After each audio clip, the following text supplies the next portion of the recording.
Joseph Revai, Lukacs and Socialist Realism, a Hungarian literary controversy, with an introduction by Eric Hobsbawm, 1950.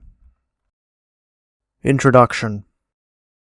Joseph Revai's Lukacs and Socialist Realism concludes a debate which has been going on in Hungary and elsewhere in Eastern Europe for more than a year. The subject is of great importance. The prospects and perspectives of writers in a people's democracy evolving towards socialism. Hence, Revai's essay would be worth reading in any case, in spite of our unfamiliarity with the Hungarian writers it discusses, or the Hungarian literary scene. Foreign readers have, however, a special reason for studying it. The argument in Hungary has, in the main, turned on the work of one man, Professor György Lukács of Budapest, whose reputation as a Marxist scholar and student of literature is worldwide. It began with an attack on his book Literature and Democracy by a Marxist of long standing, Professor Laszlo Rudas. It ended with more criticism of Lukács by members of the political bureau of the Hungarian Workers' Party, Márton Horváth and Joseph Revai, as well as by Alexander Fadejev of the Soviet writers. Lukács himself exercised self-criticism in a long article. Clearly a battle of the big guns, for Lukács is a man of great distinction, generally regarded as the most eminent Marxist writer on aesthetics and literary history outside the USSR. English readers can now judge his quality from the studies in Eastern European realism which were published recently. The son of well-to-do parents, György Lukács helped to introduce Ibsen, Strindberg, and the quote-unquote new drama to the Hungarian stage before the First World War, and made his name with studies in the evolution of modern drama, 1908, a volume of essays on soul and form, and A Theory of the Novel, 1916. These were in the usual vein of academic German idealist philosophy of the early 20th century, somewhat tending to irrationalism. The First World War transformed the idealism of his Heidelberg days into Marxism, though, to be honest, Lukács still writes a bit like a German philosophy don. In the Hungarian Soviet Republic of 1919, he became Commissar for Education, and later spent the years of emigration in Central Europe and Moscow. His reputation as a Marxist grew with the much criticized History and Class Consciousness, 1923, but above all with the long series of studies on classical German, French, and Hungarian literature. These are the, quote, scholarly works on a very high level, unquote, which Márton Horváth praises. See Communist Review, May 1950, page 154. His influence both on Marxist and some non-Marxist intellectuals has been great. Thomas Mann, for instance, has recently accepted Lukács' interpretation of his Faustus novel. After the liberation, Lukács was elected to the chair of aesthetics at Budapest. Since Western judgments of East European affairs are quite hysterical nowadays, it is worth reminding ourselves that criticism of Lukács is not new. Over the past 30 years, certain aspects of his work, though by no means all, have come under periodic and severe attack by other Marxists, inside and outside the USSR. He has been criticized without landing in labor camps or being so-called silenced. Revai's statement is no doubt authoritative. Quote, "The party esteems all that is valuable and considers Comrade Lukács to be of value." Unquote. He remains professor of aesthetics. Something like 40,000 words had been written in the debate before Revai's summing up, and it is therefore impractical to give a resume of all stages of the discussion, nor is it necessary. The original attack, which ranged widely and somewhat indiscriminately, has been narrowed down and made more precise by later critics. Lukács has admitted the force of the main criticisms, though he has not altered his general arguments, hence the further attacks. And Revai's extremely able and balanced essay sums up all the main points at issue. Revai, however, writes as a Marxist for Marxists.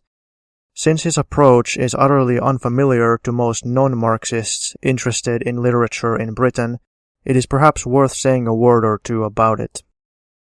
The task of communists building the new society, as he sees it, is, quote, to fit literature into the whole life of the working people, from which it was removed through the process of centuries, and to place literature at the service of socialist construction and social education, unquote. Not only William Morris, who might have drafted the statement, but Bunyan and Milton, Dante and Luther, Diderot, and even Wordsworth would have understood it perfectly well, though Mr. T.S. Eliot might not. The Marxist differs from earlier champions of the writer as, quote, architect of human souls, Stalin, in seeing the recreation of literature as a consciously and collectively planned piece of work under the leadership of the Communist Party. In itself, the principle of, quote-unquote, highly conscious creation, as against so-called creative spontaneity, to use Horvath's phrases, is not new either. The idea that the writer must, like the Oracle of Delphi, write purely when and what his private inspiration dictates, ought not to produce, to order, anyway not to certain specifications, or acknowledge any rule except his creative urge, is a temporary aberration of the late 19th and early 20th century bourgeois society. Critics of the 21st century will no doubt note that the writing produced by quote-unquote free personal inspiration in its purest form, so far from being highly individual, is exceptionally standardized. The images and patterns of recent British poets, for instance, will be as hard to tell apart as the quote-unquote unique personal romances of Hollywood stars on and off the screen, which are the mass-produced versions of the same thing. But, and here we touch part of the Lukacs controversy, the change from the decadent bourgeois to the new socialist approach to literature raises serious problems. How precisely is the writer brought up in the old tradition to make the necessarily big and sometimes uncomfortable leap into the new? What is to be the form and content of the new literature? How is planned leadership in these matters to be exercised? On all these points, Revai and others have taken issue with Lukacs. He has been criticized for softening the sharp outline of the break between the old and the new, indeed for losing sight of the advance to socialism in his eagerness to maintain continuity with the past. For instance, he has failed to point out that even the highest form of bourgeois writing, the great classical novel, cannot simply become the prototype of the new literature, with its different and more ambitious functions in society. He has been too uncritical in detecting progressive or anti-capitalist attitudes in the fashionable litterateurs of the present. Revai, of course, is equally scathing about the opposite error of sectarian communists, who underrate and neglect the bourgeois heritage. Lukacs is further criticized for his reservations about quote-unquote party leadership. Revai agrees that this cannot be exercised by, quote, pushing about, ordering, or bullying, unquote, and is as keenly aware of the dangers of sectarianism as Lukacs. A good deal of his essay is devoted to an attack on it. On the other hand, he argues, it is not enough for the communist writer to skirmish along, as Lukacs suggested, parallel to the main column. Like everyone else constructing a new planned society, the first in which man masters his destiny, he has specific tasks at any given time which he fulfills, not because he is ordered to, but because as a Marxist he understands their importance, and therefore transmutes them into good literature. Just so, Jacques-Louis David was a better painter, because his picture reproduced his day-to-day preoccupations as an active and responsible Jacobin. True enough, in practice, the problem is not solved by being correctly stated.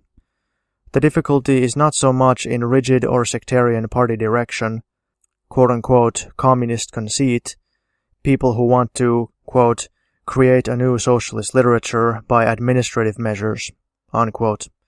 The phrases are Revai's. Revai's essay demonstrates clearly with what responsibility, breadth of knowledge and culture, and flexibility leading Hungarian communists approach the writer's problem. It lies rather in the strength with which a century and more of the bourgeois tradition of literary creation and literary values grips writers who have grown up with it, or are still shadowed by it. Here indeed is the crux of the debate. The difference between Lukács and his critics on the shape and content of the new writing reflects it. He is unenthusiastic about the heroic, more than life-size, the inspirational aspects of socialist literature, which Soviet writers call revolutionary romanticism. He is most interested in those complex, half-conscious conflicts between writer and society, and within the writer's personality, which mirror the contradictions of capitalism, what Horváth has neatly called the Balzac symptom. It is this which he seeks in socialist literature, where, as Horváth and Revai argue, it occurs in the nature of things, only as a symptom of transition. There is no arguing about private tastes, but the issue is not one of private taste, or even individual aesthetic merits, whether, for instance, Ehrenburg's Storm is a better novel than Balzac's Father Goriot. The issue, anyway the one which Horváth and Revai are concerned with, is what sort of books should the writer produce in order to help transform humanity in the specific condition of Hungary today. His success is not to be judged by the number of so-called masterpieces produced per decade, but by his success in becoming a possession of and in educating and changing his people. To put it in different words, Lukács argued, Marxism is the Himalaya among all conceptions of the world, but the leveret that skips on its summit is not therefore larger than the elephant of the plains. The immediate issue for Revai and Horváth is not to compare the size of leverets and elephants, whether on or off the Himalayas, but to show writers the way to a conception of art, quote, through which it rises in its totality, leverets included, incomparably higher, and goes incomparably further than the classic art of the most flourishing period of the bourgeoisie, unquote. Horváth. The only socialist society, the USSR, can alone show the way towards this. These are some of the issues of the debate. It is a debate, by the way, and not, as Western critics think, a so-called order from above. The Marxist statesman intervenes in the debate, not because he wants to impose his private taste, or claims to have specialized knowledge of writing, but because Hungarian communist writers have not so far tackled their jobs as Marxists properly. He is listened to because Hungarian writers do not believe in the quote-unquote, only the artist can judge art theory of the aesthetics, from Whistler to Mr. Raymond Mortimer, because they believe, with the revolutionary Shelley, that the greatest poets are those, quote, the series of whose creations bore a defined and intelligible relation to the knowledge and sentiment and religion of the age in which they lived and of the ages which followed it, developing itself in correspondence with their development. Unquote. The Communist Party, which plans this development, can and ought legitimately to pronounce upon it. He is listened to, finally, because of the personal knowledge and ability which must strike any unbiased reader of Joseph Revai's essay. Eric Hobsbawm. Lukács and Socialist Realism by Joseph Revai. 1. For a number of months there has been an open dispute over the literary aesthetic theories of György Lukács. This dispute has had a serious echo in international circles, as well as in Hungary. In the West, they tried to quote-unquote join in on this literary ideological dispute by spreading the rumor that the quote-unquote execution of Comrade Lukács aimed at the complete dissolution of every link between Hungarian and Western literature, and that the quote-unquote annihilation of Comrade Lukács means the silencing of the last representative of a literary quote-unquote standard, etc. It is unnecessary to argue with these wayside stupidities of the imperialist spokesman. It is unnecessary to refer to the fact that our theaters play the dramas of Molière and Shakespeare, that only recently a complete Hungarian edition of Racine's dramas was published, that we publish Balzac, present Shaw's plays on the stage, that we read Aragon, Aylward, Jack London, Mark Twain, and Thomas Mann, that we were present at the celebrations of Goethe and Anatole France. Comrade Lukács himself is in the best of health. We are not concerned when the official liars of the Western rumor-mongers like to call a sharp and merciless, but entirely theoretical criticism, so-called execution, so-called annihilation, and so-called silencing. It might be instructive for Comrade Lukács to learn who those are who defend him, what arguments they use, and against whom they defend him. What gave rise to this literary, but not purely literary, dispute, and what were the reasons for putting it on the agenda? There are three main reasons. First of all, we recognize the dangers of our ideological and cultural backwardness, and have begun to search whether there are not some subjective factors as well as objective ones at fault, whether there are not certain false and harmful views in our own ranks. Secondly, in connection with the development of our people's democracy into a dictatorship of the proletariat, it has been necessary to revise our theoretical line and to correct and eliminate some old and confused concepts, such as the views and tendencies which, even in a nascent stage, considered the people's democracy as a special road and system, a third road between capitalism and socialism. Last but not least, while we were strengthening our relationship with the Soviet Union, our model and teacher, and making people conscious of this, the problem necessarily arose of the role of Soviet culture and literature in the creation of a new Hungarian socialist culture. It was necessary, therefore, to investigate whether there are not certain views in our own ranks which underestimate the leading and exemplary role of Soviet culture, and thus hinder and delay the development of our own Hungarian socialist culture and literature.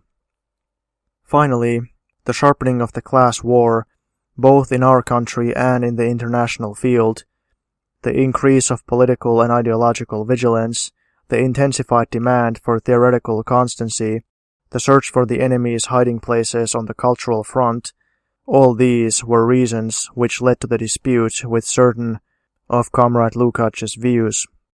Those views did not help us, the working class and the party, objectively, but helped those who were wavering, who were reluctant to accept the policy of the party, and finally helped the enemy.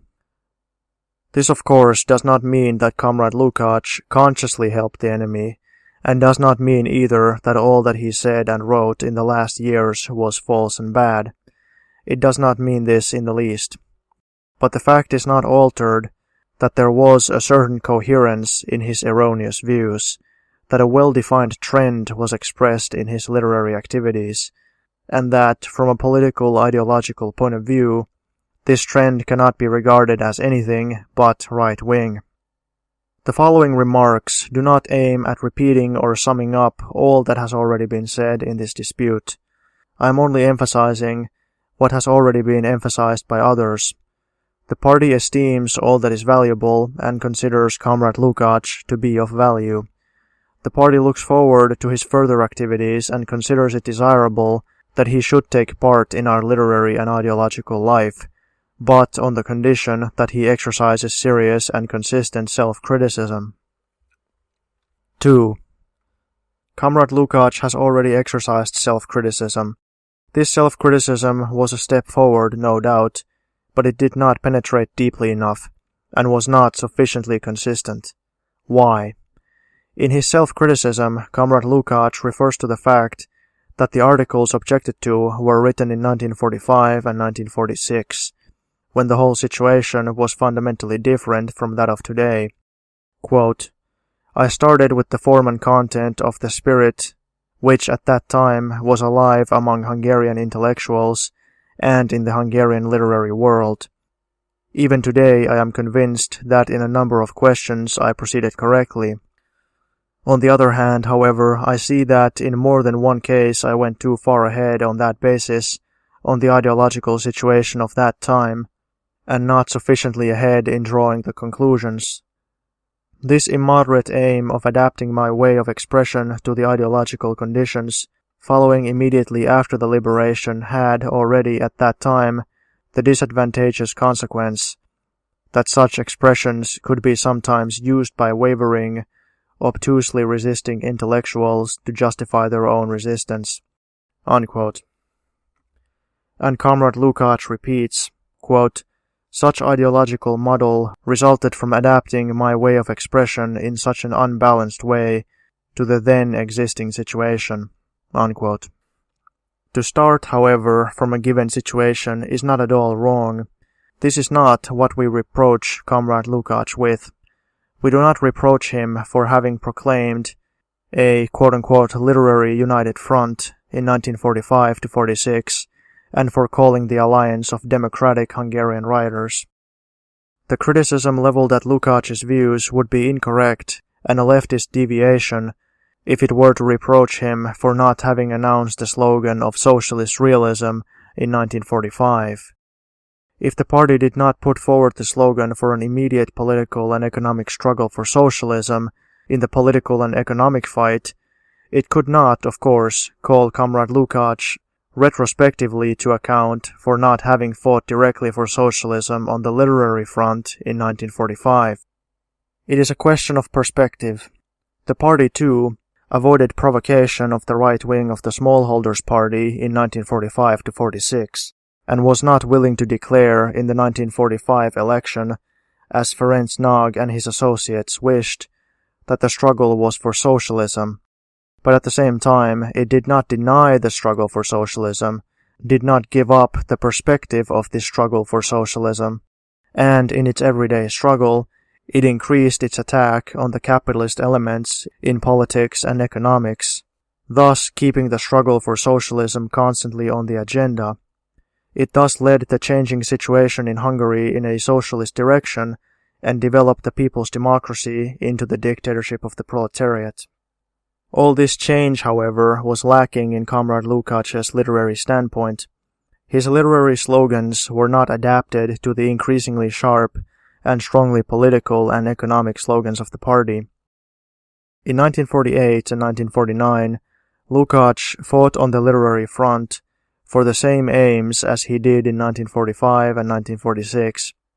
We know that there is no rigid parallel between literary and political development, but there is a certain parallel, and therefore we have a right to ask what corresponded in Lukacs' literary struggles to that development which, on the political front, led from the anti-German slogans of the National Union Front to the slogan, "The country is yours, you build it for yourself." Nothing. Comrade Lukacs remained where he was. Even more, he stepped back.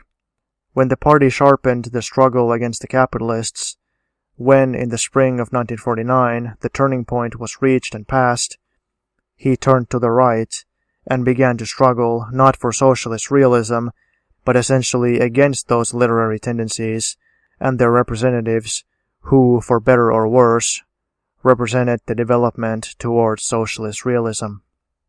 Footnote.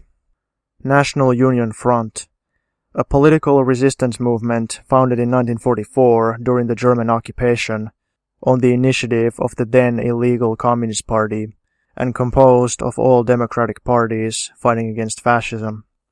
End of footnote. Is this all an accident? No, it is not an accident. All this is connected with Lukacs' false illusions about people's democracy, and these illusions determined his theories on the literature of the people's democracy. The key of the situation, wrote Lukacs in 1946, quote, lies in the fact that there is a new democratic culture developing all over Europe without a change in the material basis of society, a change in the capitalist mode of production, the principle of the people's democracy." Unquote.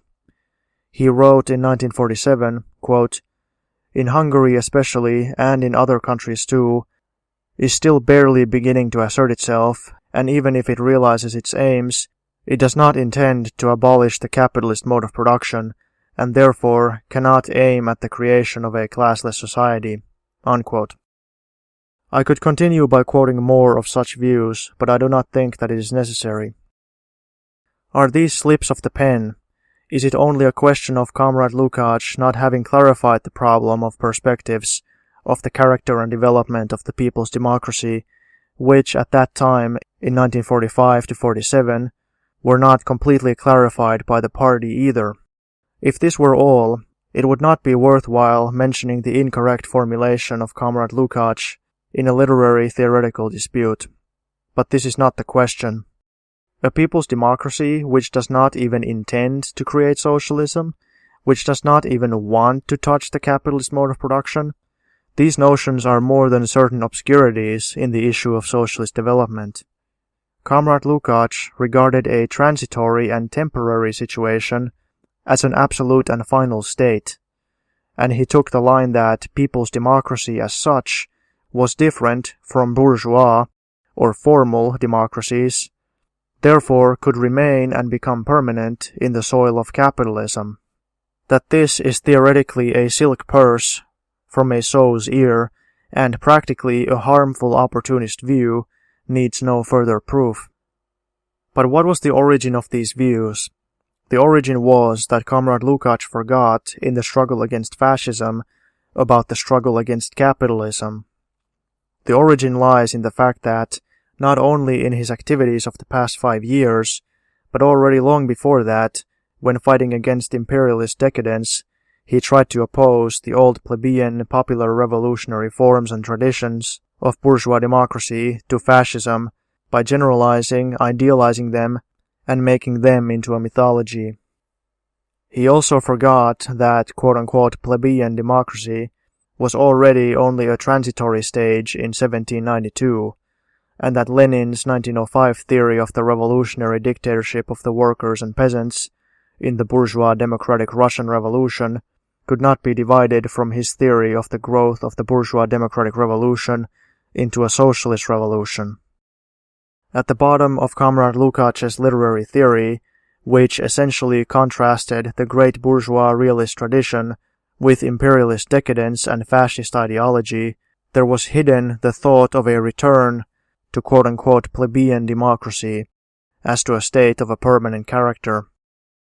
Yes, it is true that Comrade Lukács fought against the literary and philosophical representatives of the so-called Third Road in Hungary and internationally, but his orientation towards that plebeian democracy, which does not touch the fundamentals of capitalism, and which therefore is not a transition to socialism, made him too, willy-nilly, a peculiar representative of the so-called Third Road. This was expressed in his literary theory, in his orientation towards classical bourgeois realism, which, in contrast to the bourgeois imperialist decadence and to socialist realism, he set as the example to be followed, and which necessarily assumed the role of a third road in literary development. This is the question, and not that in 1945 Comrade Lukács in his, quote, expressions adapted himself immoderately to the then given situation, unquote. This is the basis of his position, rather than concessions in terminology. This is why Lukács criticizes, quote-unquote, formal democracy and not bourgeois democracy. Those who are acquainted with the history of the Hungarian communist movement know that Comrade Lukács's literary views of 1945 to 49 are closely connected with his former political views, which he put forward at the end of the 1920s concerning the political development of Hungary and the strategy of the Communist Party. It is perhaps an accident that Lukács, in his criticism of Tibor Dery's novel in January 1948, calls the entire illegal movement in Hungary, quote-unquote sectarian. Note by the reader: Tibor Deri, 1894 to 1977, the most influential and gifted of all the renegade writers. He was once a member of the Communist Party, and his book, The Unfinished Sentence, 1947, was appreciated highly by communists. It is considered his best work. In 1948, Deri was given the Kossuth Prize. His book, The Answer, Volume 2, 1952, received very negative reviews. The flaws of the book were symptomatic of his ideological deviation. But ever since getting negative reviews, his revisionism and bourgeois tendencies became more blatant. He was a fellow traveler during the times when communists complimented him, but immediately when he was criticized and asked to self-criticize, he showed his true colors. He was a bourgeois individualist, an egoist who couldn't stand criticism. Deri became an angry outcast fighting against socialism. His literary work also completely deteriorated and became decadent, ugly, and nothing else. He attacked the People's Republic and Marxism-Leninism as much as he could in a discussion venue called the Petofi Club in 1956 and was expelled from the party. Being a committed enemy of socialism at that point, Deri worked on behalf of the 1956 counter-revolution and as a result was sentenced to 9 years in prison. He continued serving a suspended sentence since 1961 and was amnestied in 1963. End of note by the reader. Back to the text. The impotence of the illegal communist movement, wrote Lukács, quote, in spite of all its heroic efforts, was not only due to external oppression, but to the influence of sectarian ideology directed outwards and inwards, unquote. No, our illegal movement was not, quote-unquote, impotent, and not entirely, quote-unquote, sectarian. It appears to be sectarian to Comrade Lukács because he considers the communist policy preceding the People's Front policy, which had the dictatorship of the proletariat as its strategical aim, to be sectarian, and dates a correct communist policy only from the time of the fight against fascism, the policy of the People's Front, and the setting of the strategical aim of the people's democracy. He forgot that here was a historic roundabout way which we were compelled to take, owing to fascist pressure, and not through a changeover from an entirely wrong, entirely sectarian political line to a correct popular policy. To return to literature, we do not reproach Lukács with contrasting the great writers of classical bourgeois realism with imperialist decadence. This in itself would not be incorrect. When condemning futurism and other decadent modern literary tendencies, Lenin, too, referred to Pushkin and Tolstoy. In all that Lukács wrote about imperialist decadence, confronting it with the great classic realists, there is much that is valuable and permanent. But all this was hanging in mid-air, could not become really fertile from the point of view of literary and political development, because it was divided from the socialist perspective of development. What could Hungarian literature do with Lukács' slogan in 1945? Quote, not Zola, but Balzac, unquote. And what could it do with his 1948 slogan, quote, not Pirandello and Priestley, but Shakespeare and Molière, unquote? Nothing on earth. Even if in 1945 it was not possible to raise the fighting slogan of Socialist Realism in Hungarian literature, it would have been possible to support better, even criticize, the old and new proletarian writers, endeavoring to shape the hegemony of proletarian literature. It would have been possible to criticize more sharply the faults and waverings of democratic writers. It would have been possible to wage an increasing fight against bourgeois hostile literature. Last but not least, it would have been possible to deal more profoundly with Soviet literature. It would have been possible to popularize it, and that ought to have been done all the more because at that time it was not yet possible to take up the fighting slogan of Socialist Realism for Hungarian literature. It was just this, the popularizing and serious analysis and reviewing of Soviet literature, which could, at that time, have given a socialist perspective to the literary development of our people's democracy, when it was not yet possible for political tactical reasons to raise the fighting slogan for socialist realism. 3. Comrade Lukács, in his self-criticism, admits that his greatest fault was, quote, "In my literary activities, the analysis of the classics of realism and the criticism of decadence received concrete form, while I referred to Soviet literature only in allusions and declarations." Unquote. Comrade Lukács hopes, quote, "that I shall be in a position to correct these grave omissions of mine." Unquote. He has already made certain attempts to correct these faults, which, of course, is in order. His self-criticism, however, does not go deep enough and is not sufficiently consistent. Lukács explains his silence concerning Soviet literature as follows, quote, "My knowledge in the field of Soviet literature is far below that which I possess in other fields." Unquote. Is this true? Lukács certainly knows, for instance, German better than Soviet literature. However, this is not the main problem. When living in the Soviet Union in the 1930s, he took part in the literary disputes there and made remarks on the basic problems of Soviet literature. Isn't it more likely that his silence on the subject of Soviet literature in the 1940s in Hungary is connected with his remarks on the problems of Soviet literature in the 1930s in Moscow? We believe it is so, and that it is not just a question of Comrade Lukács's lack of knowledge. The dispute today on Comrade Lukács's literary theories is the continuation of the dispute in the Soviet Union in the 1930s, and Comrade Lukács has also published a number of his articles in his book The Problems of Realism in Hungary, in which he comments on the problems of Soviet literature, and which provided a dispute at that time. What was the problem? Essentially, Lukács criticized bourgeois decadence and Soviet literature from the angle of classic bourgeois realism. The Bolshevik Party and the Soviet writers have always most sharply criticized the faults and shortcomings of Soviet literature in order to help its development.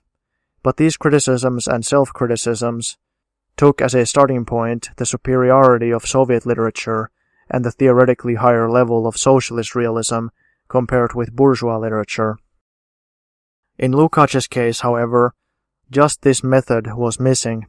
In 1936, for instance, he wrote criticizing the method of description of bourgeois decadence, quote, "On the one hand, the tremendous growth of our socialist economy, the rapid spreading of proletarian democracy, the emergence from the mass of the people of a considerable number of individuals possessing great powers of initiative, the steady development of proletarian humanism by the working masses and their leaders, etc., all have a tremendous and revolutionary effect on the conscience of the best intellectuals of the capitalist world. On the other hand, we see that our literature is still very far from being able to liquidate the obstructive outgrowths of the traditions of the decadent bourgeoisie." Unquote. Problems of realism. Or, quote, "We can correctly raise the question whether the criticism we have made of the merely observational and predominantly descriptive methods of bourgeois literature after 1848 cannot be applied also to Soviet literature. Unfortunately, we have to answer this question in the affirmative." Unquote. We must keep in mind that what Lukács considers, and not without foundation, the main characteristics of bourgeois decadent literature is the method of mere observation and description, contrary to the method of narration and character creation. And then the picture which he had of Soviet literature is clear. This literature is of a lower order than classical bourgeois realism, and in its essential character is related to the literature of bourgeois decadence. We could go on with such quotations, but is it necessary? Isn't it clear by now that Lukács underestimated Soviet literature, gave a false and distorted picture of it, and, in spite of all the faults of various works, did not understand what was new in world history, and what raised Soviet literature as a whole above all bourgeois literature, including classical realism? Now we must return to Lukács' theory of unequal development. It is well known that Lukács, when trying to explain Marx, said, quote, "It is not at all necessary for every economic and social ascendancy to be followed by an ascendancy in literature, art, philosophy, etc., and it is not at all necessary for a society standing on a higher economic level also to possess a higher level of literature, art and philosophy, etc., than a society at a lower economic level." Unquote. The literary theories of Marx and Engels. Comrade Rudas asked Comrade Lukács whether he applied his theory of unequal development to a socialist society such as the Soviet Union. Lukács quickly declared no, he did not. I believe this statement to have been premature. What I have just quoted from his book, Problems of Realism, is nothing other than a description of unequal development precisely in the Soviet Union. According to Lukács, socialist economy, proletarian democracy, and socialist humanism are developing splendidly in the Soviet Union. Soviet literature, however, has not yet been able to liquidate the outgrowth of capitalist decadence. This is nothing else than the extension and application of the law of unequal development to the country of socialism. This was stated by Lukács himself when he introduced the above quotation with the following sentence, quote, "We see a most interesting, but, for us writers, somewhat embarrassing contrast caused by unequal development." Unquote. Why does Lukács so hastily retract in 1949 what he not only said in 1945, but what he had already stated in 1936? That, quote-unquote, unequal development, which Lukács describes with regard to the economy and literature of the Soviet Union, is of course a distorted picture. It does not follow, however, that the law of unequal development simply ceases to exist in socialism. Neither does it follow that the law of unequal development, as Lukács states, is true for class societies. There is no society which is on an economically higher level than the one preceding it, and which nevertheless has a culture of lower level. Marxism emphasizes the inequality of development, moving between opposites and meeting with setbacks, contrary to the apologetic bourgeois liberal concept of development, which tries to camouflage contradiction.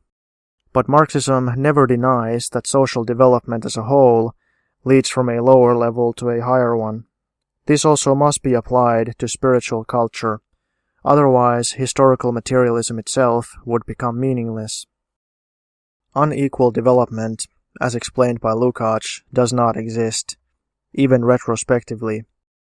There is, however, unequal development even in socialism, although different from Comrade Lukács'. Here is what Zhdanov had to say about it at the Congress of Soviet Writers in 1934. Quote, "The weakness of our literature reflects the backwardness of our consciousness as compared with our economy, and of course our literary men suffer from this too." Unquote. And what had Stalin to say on this subject at the 17th Congress of the Bolshevik Party in 1934? Quote, "But can we say that we have already overcome all the survivals of capitalism in economic life?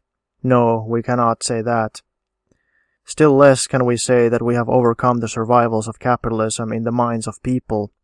We cannot say that, not only because the development of people's minds trails behind their economic position, but also because we are still surrounded by capitalist countries, which are trying to revive and sustain the survivals of capitalism in the economic life and in the minds of the people of the USSR." Unquote. In the country of socialism, however, it is not only the law of unequal development which is valid, but also new laws, which act to liquidate the backwardness of consciousness and of culture, therefore of literature also. Those who see only backwardness, only unequal development, in the culture of the Soviet Union, and do not see that other process which becomes increasingly more decisive, which raises the development of Soviet culture and Soviet ideology to the level of the economic and social development, are blind and underestimate Soviet culture and Soviet literature. The decisive factor in the Soviet Union is no longer backwardness and unequal development, but the ever-increasing harmony between economic and ideological development. This is also true for Soviet literature. That constant process of literary clarification, which still today is carried out in Soviet literature, is primarily not a proof of backwardness in connection with one or the other literary work, but a proof of the law of development, liquidating backwardness and becoming of even more general validity as applied to Soviet literature as a whole. That is why Zhdanov did not speak only of a certain backwardness in Soviet literature, but stated at the same time, with proud and legitimate emphasis, quote, "The growth of Soviet literature is an expression of the success and achievements of our socialist system. Our literature is the youngest among all literatures of all countries and peoples. At the same time, it has the greatest ideological content, and it is the most advanced and revolutionary. Only Soviet literature could, and has in reality, become such an advanced literature with such ideological content. It is flesh of the flesh, bone of the bone of our socialist construction." Unquote. And when Zhdanov spoke about the leading role and character of Soviet literature, this should not be understood only in relation to the decadent literature of the disintegrating capitalist world, but also in relation to the role that Soviet literature plays in the Soviet Union itself, in the country of socialism, moving along the path to communism. Soviet literature is leading the way, and as a whole, it does not lag behind the economic and social development, but helps and accelerates them, because it makes the Soviet people aware of the significance of their struggle and work, helps the state and the party in the work of construction, speeds up the development and stabilization of communist consciousness, morale, patriotism, and international solidarity in the minds, hearts, and feelings of the people. There is a constantly recurring demand in Soviet literary criticism for a higher ideological standard in literature. It is demanded that the works of Soviet writers should be penetrated by the spirit of human progress and by the fight for a new society and for socialism. An organic part of the struggle against the bourgeois, l'art pour l'art, is the struggle for the concept that the writer should not stand apart from the fight for the new life, should not be a neutral observer, but a soldier himself. This links with those other important problems which already came up in the dispute with Comrade Lukacs in the Soviet Union in the 1930s, and which are now being argued out and dealt with in the issues of Hungarian literary development. We are dealing with the problems of world outlook and political consciousness in literary creation, and of partisanship and party line in literature. I do not want to repeat all that has already been said in this dispute against the interpretation given by Lukacs of the relationship between party and writer, and against his quote-unquote partisan theory. Comrade Lukacs has exercised self-criticism in this question too, but unfortunately here too he was not sufficiently consistent. The term partisan, he writes, quote, is theoretically incorrect, because from the point of view of the basic contemporary problems, the partisan of today does not differ from a rank-and-file soldier, unquote. This obviously means that the partisan fight is also led by the party, that party discipline is valid for the partisan too, and so the relationship of the writer to the party is the same whether he be a rank-and-file soldier or a partisan. This, however, hardly answers the question. Comrade Lukacs in this sense retracts more or less only with regard to the use of his terms. The essence of the fault, however, did not lie in the way of expression. There is definitely a difference between partisans and rank-and-file soldiers in their methods of fighting and tactics. In our present situation, especially on the cultural front, the expression partisan has been emphasized as meaning independence from the party. After our experience with Nekos, we've had enough of so-called partisans.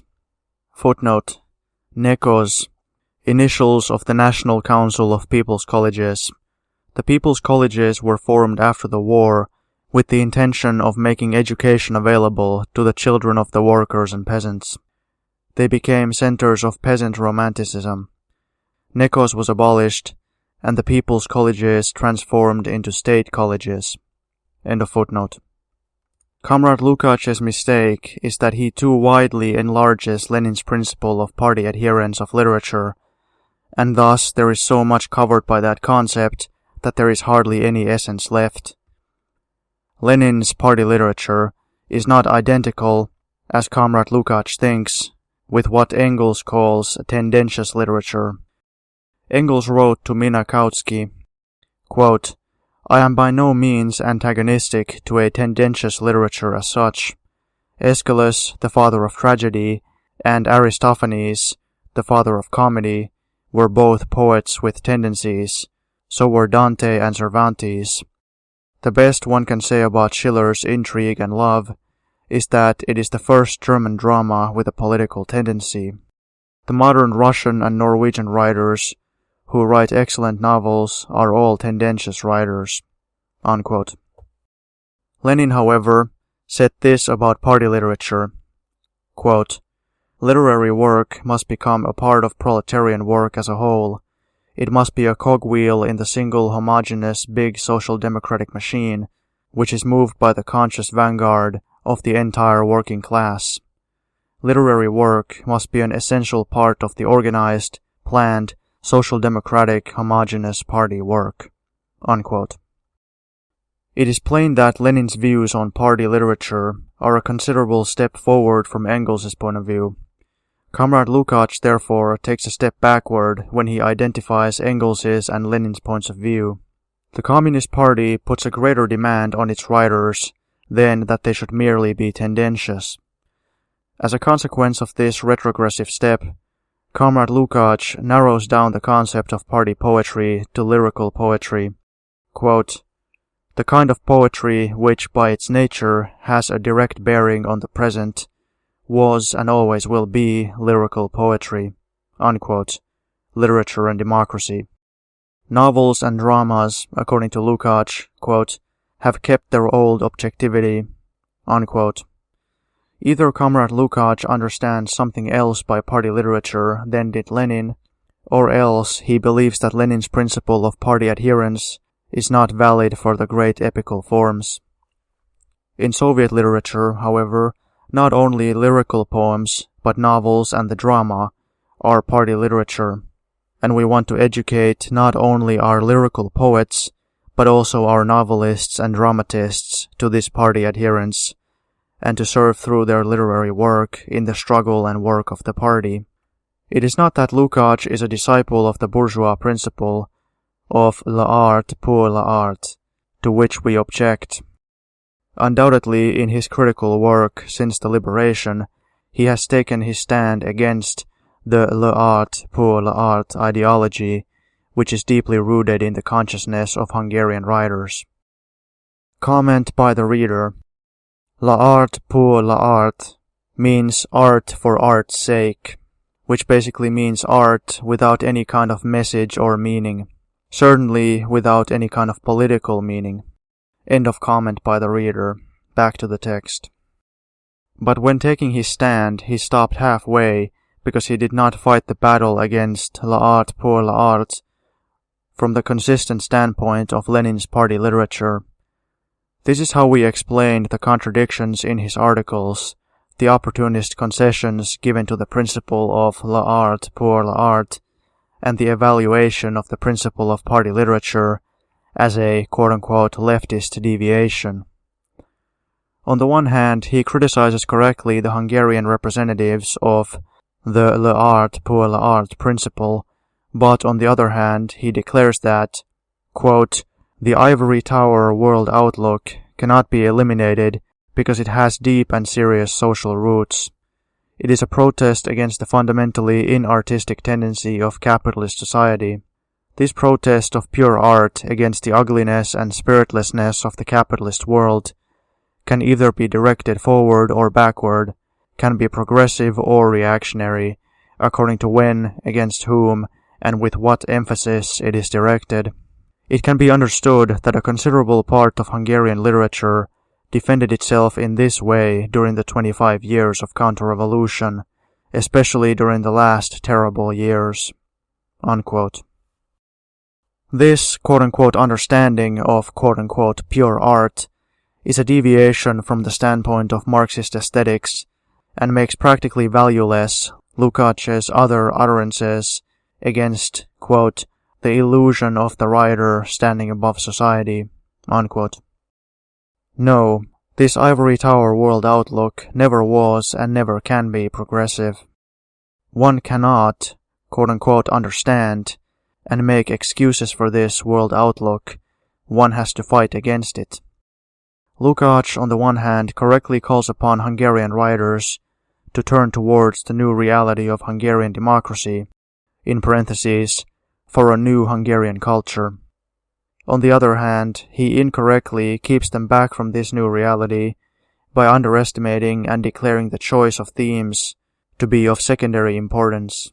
On the one hand, he turns against the quote-unquote cult of the subconscious among Hungarian writers by appealing to them to build their literary creative work on the conscious understanding of social transformation. On the other hand, he spoils and makes meaningless this appeal by advocating a Balzac-like attitude, by expounding at length the possibility of a duality between literary creative, quote-unquote objective realism, and a political social world outlook. It is not important here whether Lukács' analysis of Balzac or any other important representative of bourgeois realism regarding the rift between the reactionary character of their political world outlook and the objective progressive character of their work is valid or not. In many cases, this analysis, as a simple statement of facts, is correct, but this analysis did not and could not remain a so-called objective scientific statement. It became a slogan and a program. It does not matter whether independently of Lukács' intentions or not. It became a Marxist justification for a literary attitude according to which it was not necessary to have a progressive political conviction, a communist world outlook, for the depicting of life and for good literature, to take a passionate stand and say yes to the great transformation of Hungarian life led by the communists. In the 1930s in the Soviet Union, this was the central theme of the dispute between Comrade Lukács and the majority of Soviet writers, and we have to state that the Soviet writers were right. These notes do not intend to give a detailed historical analysis of the connections between political, social world outlook and literary creation. Comrade Marton Horváth has rightly stated that all that is valid for bourgeois realism in this problem is not valid for socialist realism. The possibility of a Balzac-like duality arises from the fact that as capitalism was progressive in comparison with feudalism, it could be criticized from a romantic, reactionary political standpoint. In the age of the struggle between capitalism and socialism, however, there is no possibility for such quote-unquote objectivity. It is impossible to depict socialism in construction or constructed without a progressive world outlook and a socialist consciousness. When Lukács sought to make the creative method of great bourgeois realism the only example to be followed by proclaiming the possibility of a duality between a political world outlook and the true depiction of reality, he got willy-nilly into the slope of quote-unquote objectivity, which is directed against the fighting masses and parties. This is the final meaning and result of the constant reference to Balzac and the propaganda for the quote-unquote great objective poets. The idea that truth can be portrayed by standing above classes and parties. Unfortunately, this tendency to quote-unquote objectivity can be found everywhere in Comrade Lukács' work, even where his literary analysis is correct and deep. Even when his critical statements are correct, the lack of the fighting spirit of Marxism-Leninism can somehow be felt. Comrade Lukács often and correctly took a stand against literary aristocracy isolated from the people, but I must ask, whether his own literary theoretical works themselves do not suffer considerably from the same disease. He has written a great deal, and a great deal of truth, first of all on the basis of the experience and analysis of the great Russian realists and the great Russian democratic critics, about the necessity for the amalgamation of literature with the life of the people. According to one of his correct statements, quote, "A great critic writes for the reader and not for the creative writers," unquote. Well, does this apply to the theoretical work of Comrade Lukács? Does he really write for the quote-unquote reader, for the people, in his language, style, and content?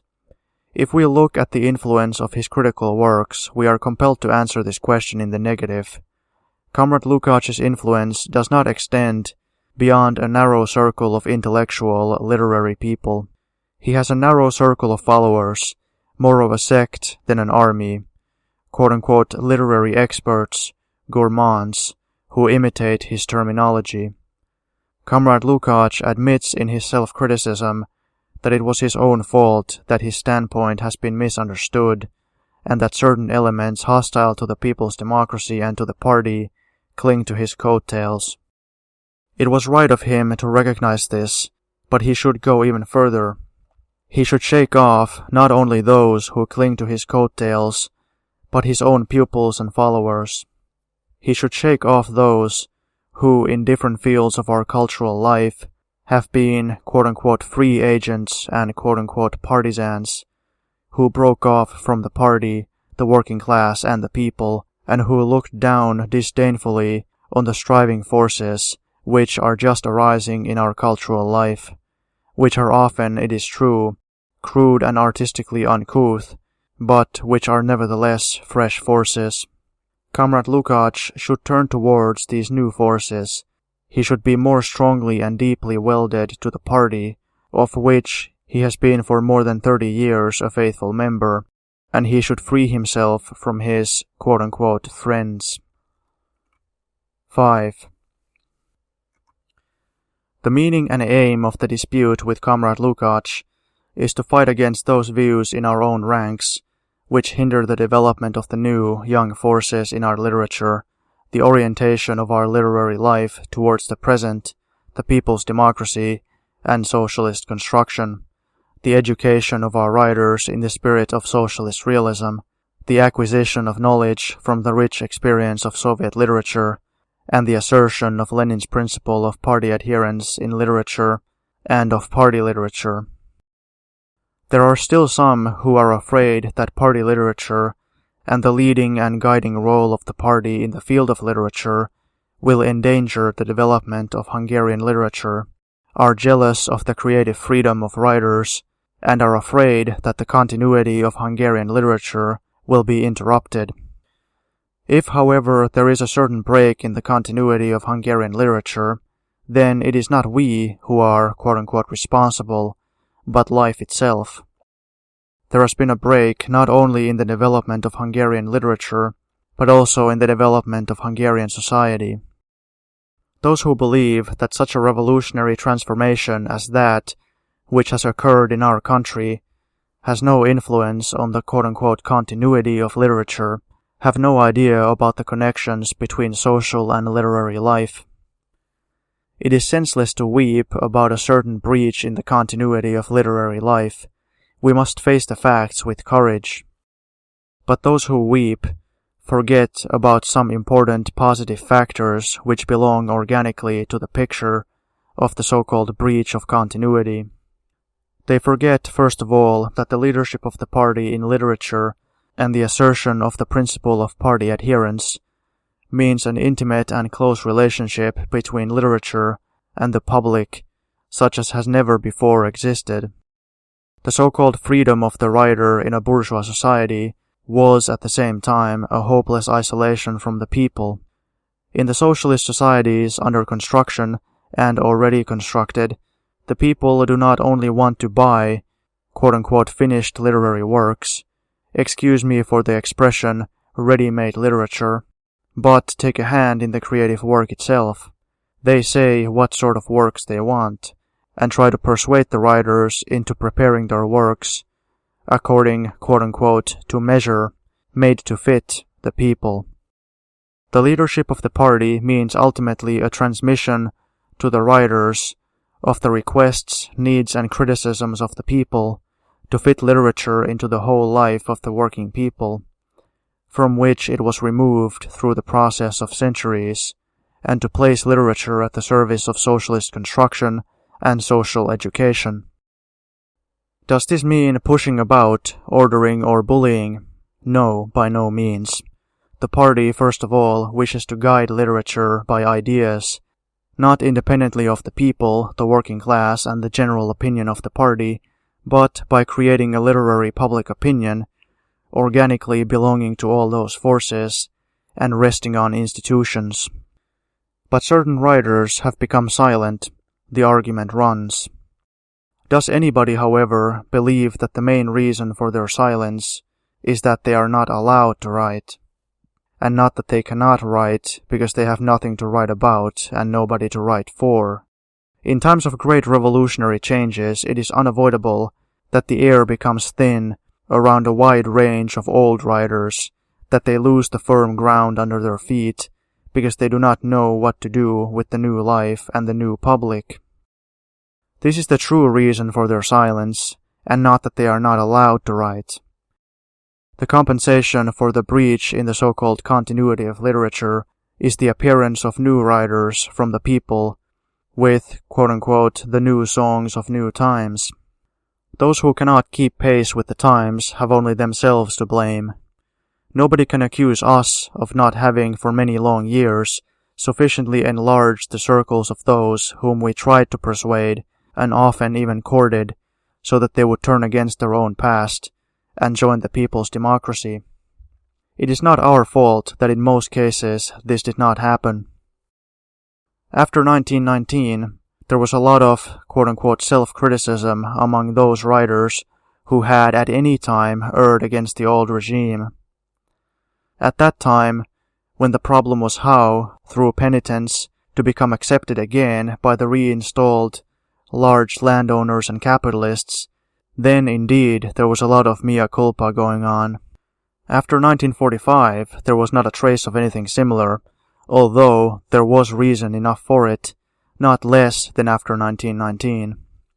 During the Horthy regime, the crime of friendship with the ruling regime, the ideological dining and wining with the so-called historical class, of flirtation with the fascist, quote-unquote, ideas of the time, and of unfaithfulness towards progressive humanity and the revolutionary working class, towards the Soviet Union and towards the Hungarian working people, was committed by many, even by those who were in the so-called opposition, and were lamenting the sad fate of the people. Was there one single honest self-criticism in connection with these aberrations? The honesty of the writer towards his own work, not mentioning his honesty towards the people, must be something peculiar if he does not esteem it necessary to face himself and analyze his old mistakes. Is there one single novel, biography, or anything else in which a writer has attempted, through self-criticism, to create literary continuity between his old and new activities? Joseph Darvash is the only one who did that, and he isn't the one who had most reason. Footnote: Joseph Darvash, born in 1912, the son of a day laborer, he became a teacher and later editor of the left-wing periodical Thought. His first book, Black Bread, was one of the pioneer works of Hungarian popular literature. One of the founder members of the Peasant Party, he was Minister of Construction in 1947-49 and Minister of Education in 1950. End of footnote. It is not we who have to be reproached for underestimating the importance of literary continuity. A fairly considerable number of our old writers can only join honestly and seriously the literary creative work of our people's democracy when they have carried out this self-criticism. We must understand, it is not we in the first place who demand this from them, but, if they have any, their own honesty as writers, the interest of the continuity of their own spiritual and literary development.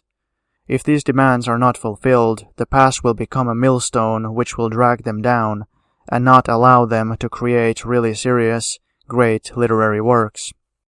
Does this mean that the party is only oriented towards the new socialist writers, renouncing the continuity of Hungarian literature and the work of old writers? No, it does not mean that. We must especially emphasize this because some quote-unquote leftist moods and tendencies have appeared lately in our country.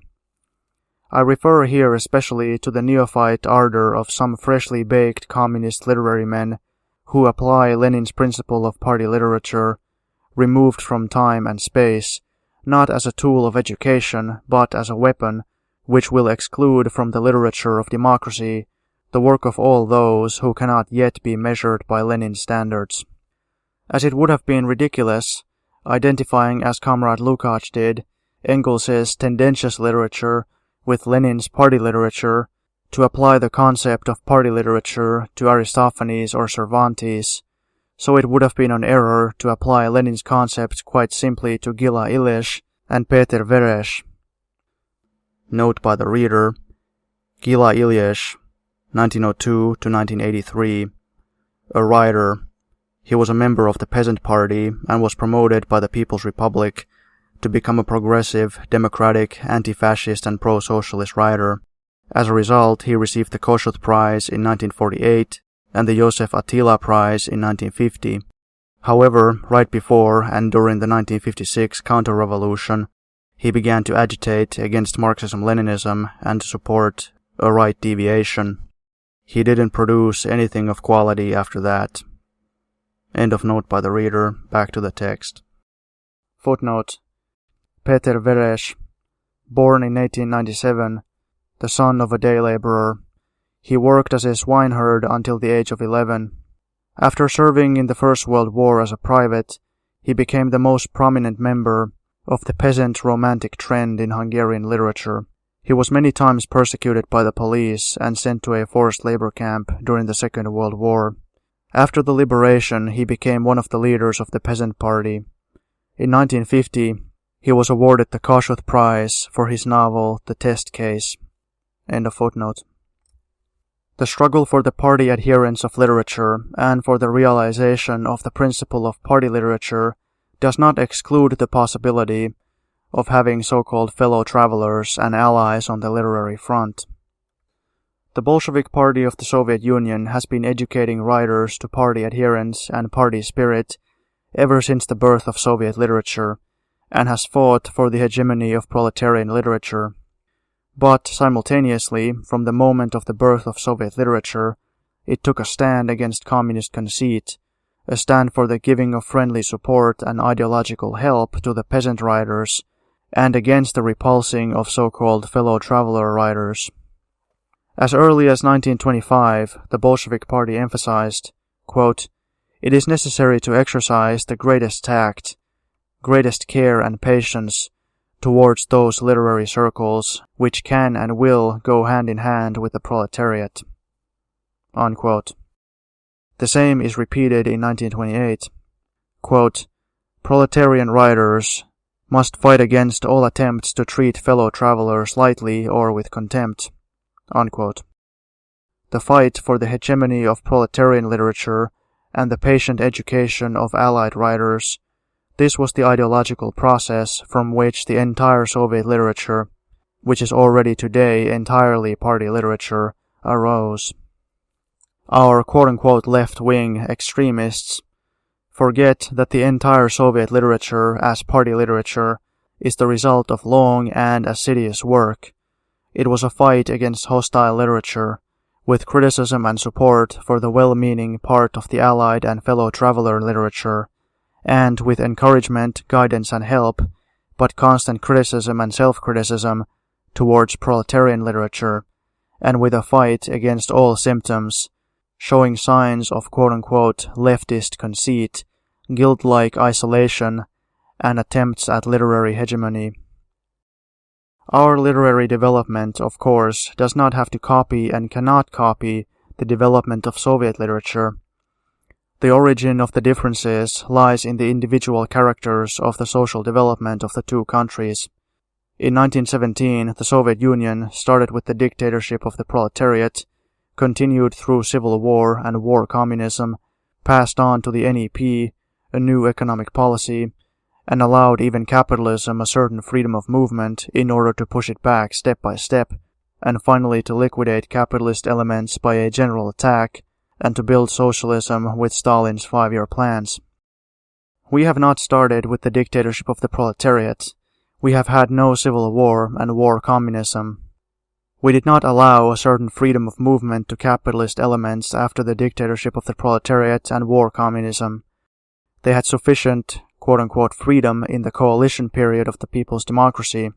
We are building, but we have not yet built socialism. It follows from all this, in a schematic way of speaking, that the development of our literature can be relatively more, so to say, peaceful than that of Soviet literature, but at the same time, it can to a certain degree be more rapid. We do not have to organize the proletarian writers as a fighting group and tendency in the interest of the victory of socialist realism and party literature. We can jump over the so-called RAP or RAP period of Soviet literature. Comment by the reader. RAP, or Association of Proletarian Writers, was a Soviet communist writers' union which was established in the 1920s and was finally closed down in 1932. It was known for having a lot of ultra-left tendencies, which contributed to it being closed down. End of comment by the reader. Back to the text. At the same time, we do not have to reckon so much with strong hostile literary groups, and can direct our attention more rapidly to the education and development of allied and well-meaning fellow-traveler literature into real socialist realist literature. Keeping in mind these important differences and the possibility of certain jumps, we must realize that we cannot, so to say, jump over two fundamental tasks, for the very reason that socialism has not yet been constructed in our country, and our literature is not yet a homogeneous socialist realist party literature.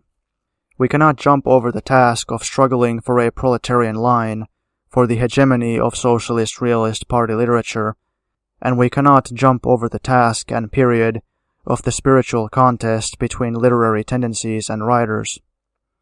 Comrade Stalin said in 1929, quote, "Of course it is very easy to criticize and to demand the suppression of non-proletarian literature, but we must not believe that that which is easiest is also the best. The problem is not whether to suppress, but how to push back step by step the old and the new non-proletarian waste paper by the way of competition and by making known such true, interesting and artistic works of art in the Soviet spirit which can replace the old." Unquote. Stalin said this in connection with the program policy of Soviet theaters, and of course, we will not interpret his words as meaning that, as in our case, there is no old and new non-proletarian waste paper, that in our country we have to create these in order to compete with them. The methodical essence of his words, however, can be applied to a considerable degree to the present period of development of our literary life. The quote-unquote left-wing extremists must understand that a new socialist literature cannot be created by administrative measures, but that one has to educate and one has to be educated. On the other hand, the allied and fellow-traveler writers have to think over the fact that being an ally or a fellow-traveler can only be a transitory stage, a step on which they cannot remain. It is not only we who urge them to develop socialist realism and party literature, but life itself. True, serious literature of any kind has to reflect developing reality, has to deal with the big problems which are in the center of national life, and to solve which the people are exerting themselves. In the center of our life stands the building of socialism. The leading role of the party is in life itself. Sooner or later, this cannot be depicted by any other method of literary creation than by socialist realism. Socialist construction, the leading role of the party in the life of the people can be depicted to an even lesser degree as time goes on by standing outside and above the struggles of the people, without party adherence, and by the so-called objectivity of old realism. This is proved, for instance, by the development of Peter Viresh, who, as a peasant realist writer, while depicting the new peasant life without any preconceived, quote-unquote, political intentions, found himself confronted with the problems of the producer cooperatives, of communist peasants, and of the role of the party, and when trying to solve these problems in a literary way, under the pressure of creation, so to speak, developed from a peasant realist into a socialist realist. The same is proved for the time being in a negative way by Gila Ilesz, who will receive increasingly less literary experience and material from developing life for the writing of such a beautiful poem as Two Hands, which takes a stand for the cause of the working people, independently of time and space, but evades every reference to the present working man, who in general does not only toil, but is building socialism. 6. We spoke about the hegemony of proletarian literature, but this cannot be created by decree.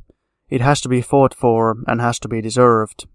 In order to be able to acquire it and to deserve it, we have to fight against the mood of quote-unquote leftishness and quote-unquote communist arrogance in the ranks of communist writers and critics.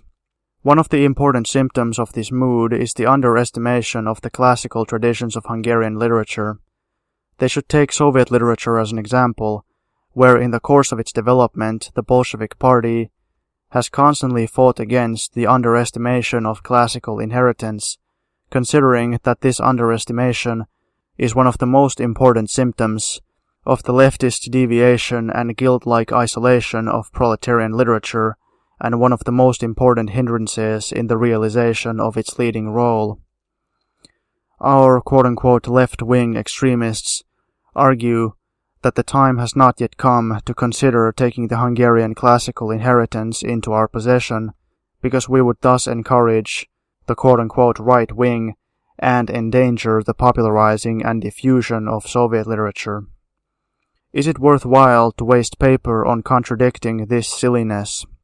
It is worthwhile because these silly views are present among us and they are a danger. This quote-unquote leftishness is the reason why there is quote-unquote no room in our factory libraries for Janos Arani, Sigmund Moritz, and Kalman Migtsath. Footnote. Janos Arani, 1817-82, the greatest epic Hungarian poet of the 19th century. He supported the revolutionary movement of 1848-49. His greatest work, the trilogy of Töldi, was the story of a 15th century small nobleman who fought against the ruling oligarchy. He translated Shakespeare into Hungarian and wrote a number of essays on poetry, drama, and literary history. A member of a group of writers studying folklore and folk poetry, his work showed strong influence on this trend. Kalman Migtsath, one of the most popular Hungarian novelists, who introduced political satire into his short stories. He was well acquainted with the life of the people and the small gentry, and showed up the abuses of the bureaucracy. Although he depicted the debauchers and decadence of upper-class life, he did not go as far as to draw conclusions from his observations. His style is full of charm and natural humor. Sigmund Moritz, 1879-1942, a forerunner of the realist school of writing, and an opponent of the peasant romantic school. His work showed a cross-section of life in small towns and villages, and also dealt with the decadent small country gentry. Towards the end of his life, he drew nearer to Socialist Realism, and to a recognition of the rising force of the working class. End of footnote. It is the reason why in the cultural columns of our leading newspapers, and, unfortunately here the cultural column of the Zabat Nep is not an exception, we rarely meet with a critical estimation of our classical literature. It is the reason why certain quote-unquote radical critics contrast the task of popularizing Soviet literature with the task of popularizing Hungarian classical literature. It is the reason, too, why, in order, quote-unquote, to work out a revolutionary democratic line for our poetry, some people scrap Arani and Viresh.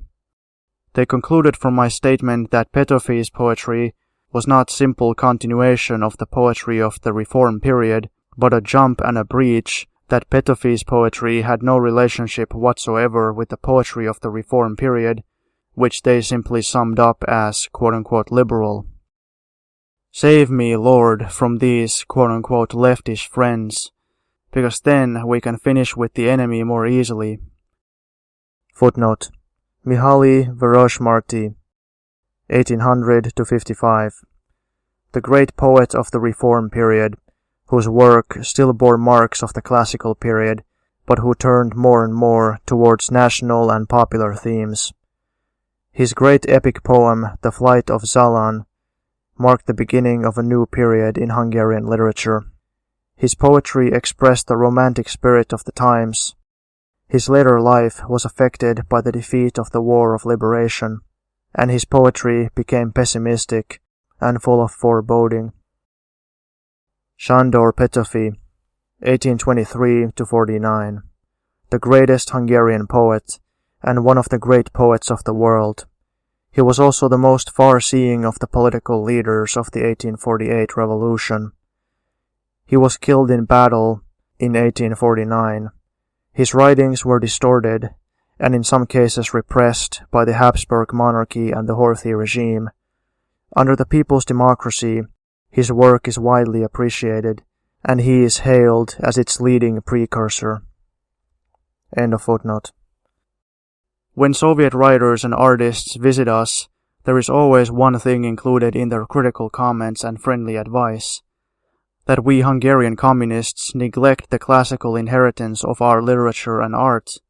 It is obvious to them that the task of creating a socialist Hungarian culture, an organic part of which is the study of Soviet literature, cannot be separated from the laying open and critical mastering of our own progressive cultural traditions. Soviet people have to come here for us to discover Mihaly Migtsath. We need Tikhonov, too, to explain to us what treasures there are in centuries of Hungarian poetry. Footnote: Mihaly Migtsath, 1844–1900, one of the greatest Hungarian painters of the 19th century. His work is characterized by brilliant technique and a realist outlook. For subject, he usually chose the life of the peasants and the poor in general. Some of his paintings show biblical scenes. He spent some time in Paris, where he very soon became famous. End of footnote. Why has every worker in proletarian literature, party literature, and in the cultural field to change this attitude fundamentally? Last but not least, from a professional point of view, the serious study of classical literature, amongst others, is necessary so that our own new writers can learn how to write better, how to depict men more richly and profoundly, and how to address our public in a more beautiful Hungarian language. We have to admit that our classical writers have portrayed their own times better than our new writers portray ours. Our young socialist writers will certainly develop, but for this development it is necessary that they should learn from life, from the party, from Soviet literature, and last but not least, from the great Hungarian writers of the past. The present cannot be portrayed without the knowledge of the past. The socialist man becomes what he is by conquering the former generation. How can we get a better knowledge of the vanished world than from classical literature? We can only educate people to love their country if we wake and keep awake in the people the knowledge that there is a deep connection between the struggles of the present and the past, and by creating something new, we continue what the best of the Hungarian people started and complete the job. Without taking over the classical inheritance critically, there is not and cannot be an education teaching a love of the country. Socialist culture is a fighting humanist culture.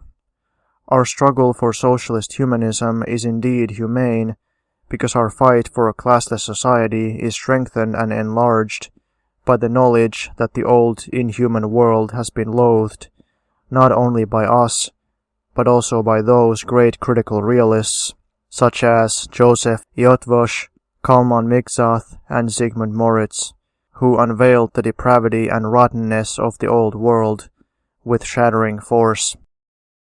Footnote.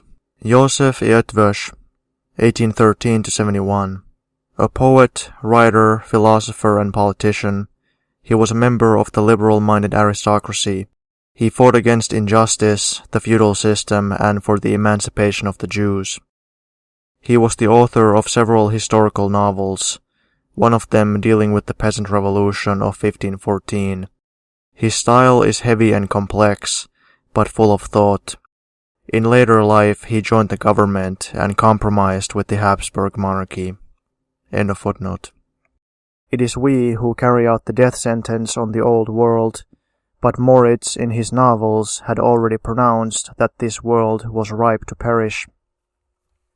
To honor classical realistic inheritance and to study it seriously, of course, does not mean that we renounce the right to set out and criticize the weakness and class limits of our great realistic writers. We know that Eötvös was not only the writer of the village scribe, etc., but also the man who was frightened by the storm of 1848 and who compromised after 1867.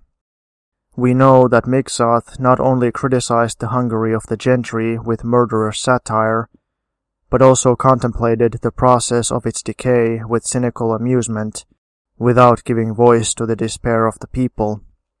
Sigmund Moritz, who in the last period of his life already searched for a way out, by means of popular revolution, from the decay of gentry Hungary, nevertheless could not free himself completely from a certain melancholic sympathy, from feeling a certain quote-unquote Hungarian solidarity with the gang of depraved gentry who set fire not only to their own homes but to the whole country. We do not thus close our eyes to the class limitations of our classical realists and to the weaknesses which arise from them, but also know that their work and their importance and the part played in the history of Hungarian literature cannot be characterized and understood from these class limitations alone. Can we understand Eötvös only by the fact that he was a baron and that he was in the ministry of the compromising Bethany government, who forsook freedom? Can we understand Migtsath only from the fact that he played cards with Kalman Migtsath? Footnote. Kalman Migtsath, 1830-1902, a politician who started his career in the opposition, but who later changed to the government party and became prime minister from 1875 to 1890. Many reactionary laws, such as that protecting the rights of the upper house and the criminal code based on class distinction, were brought into force at his instigation. End of footnote. Those who underestimate our classical inheritance often mask themselves by sticking quote-unquote class labels on the great critics of the past. But we are very far from characterizing the life work of the critical realists by simply calling them bourgeois. Of course, they were bourgeois. Some of them even stood with one foot on feudal soil, but we should not forget that the agents of the bourgeoisie were at one time the agents of progress, which means that in their own time they gave voice not only to the desires and aspirations of the bourgeoisie, but of the entire people. That is why we have to find a living ideological link with them, knowing that our culture, which in its content is socialist, in its form national, is built, last but not least, on the culture of the Hungarian people, of which the great judges who disclosed our past, and in this way expressed the judgment of the people, formed an inalienable part. 7. The party supports the fresh developing shoots of our young socialist literature with all its might. But a part of this support is not only an advance of goodwill, a certain amount of indulgence for unavoidable difficulties of growing pains at the beginning, but also criticism and increasing claims and demands. The hegemony of socialist realism and party literature, last but not least, depends on whether we shall succeed in raising the standard. The main weakness of our young and growing socialist literature is a certain amount of schematic portrayal. In the novels and on the stage, the figures are not sufficiently alive. One often feels that it is the writer who speaks through the character, and not reality. But the truth which Marx expressed in his dispute with Lassalle on contrasting the creative methods of Shakespeare and Schiller is valid both for the literature of the past and for socialist literature. The writer writes the truth, depicts reality. It is not he who should interfere with what his figures have to say, but they should speak for themselves.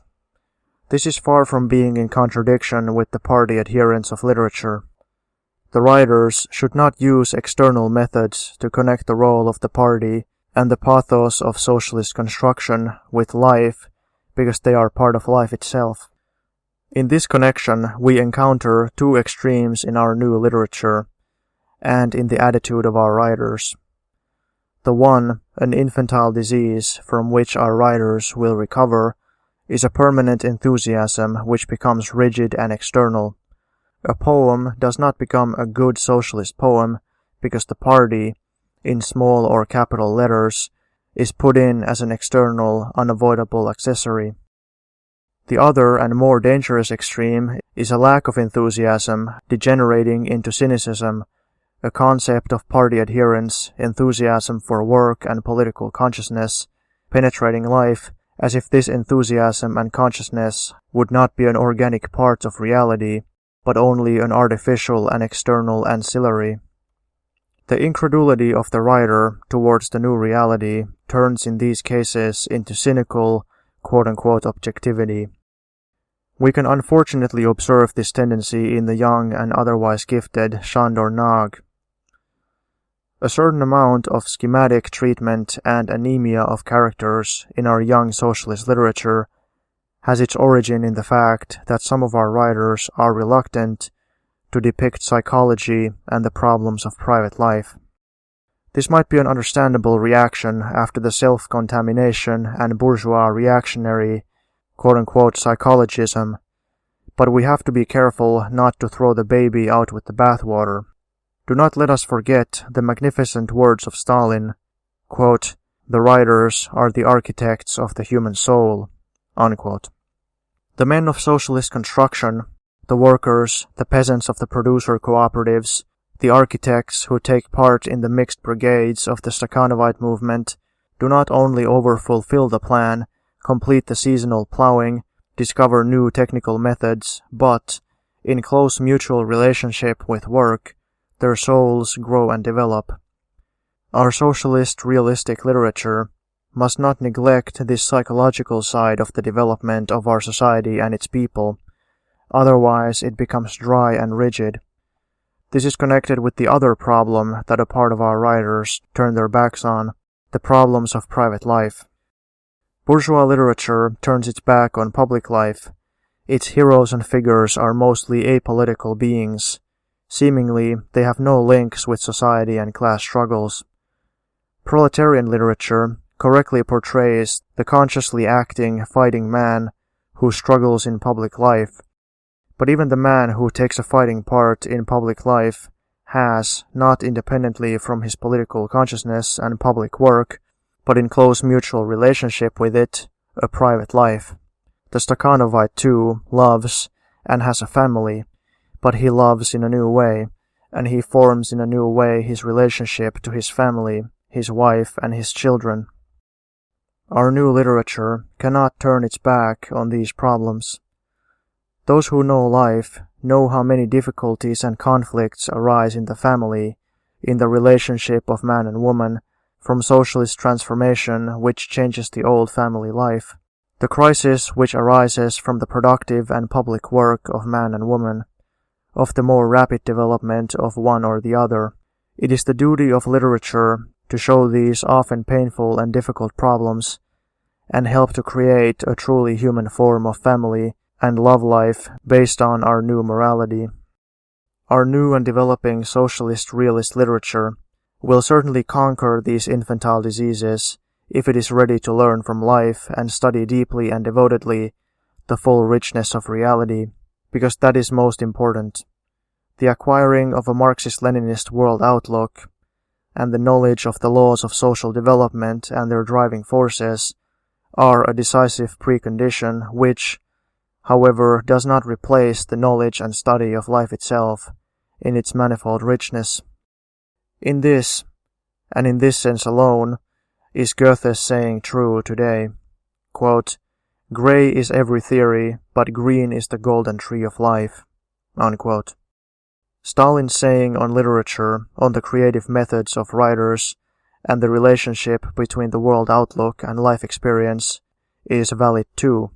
Quote, "It is natural that theory becomes unimportant if it is not connected with revolutionary practice, just the same as practice becomes blind if its way is not lit by revolutionary theory." Unquote. Today, we must emphasize to our socialist writers the first part of this thesis, and the second part to our allied and fellow traveler writers. Our young and old socialist writers should be braver and more entertaining in portraying reality. They should not be afraid of writing about difficulties. They should not simplify life, and they should not strengthen that feeling in our people that, quote, "everything is now running smoothly," unquote. But more the feeling that nothing runs smoothly. There are and will be difficulties, but we shall conquer them. They should not be afraid of criticism or chastising our shortcomings. Our people's democracy building socialism is not a weak and sickly newborn baby around which one can only walk on tiptoe and which has to be protected against every breeze. What shall the writers write about? We do not want to tie their hands in the selection of themes. Literature of socialist realism can deal with the past. There are many examples of Soviet literature, from Gorky's Klim Samkin to the last biographical novel of Gladkov, A Story of a Childhood, because to show the past as a development leading to the present is a beautiful and worthy literary task. They can portray the enemy without underestimating and making a cardboard figure out of him, but of course also without making him the quote-unquote central figure, and thus enlarging him willy-nilly to the status of a quote-unquote tragic figure. There is a certain tendency to this in some of our writers.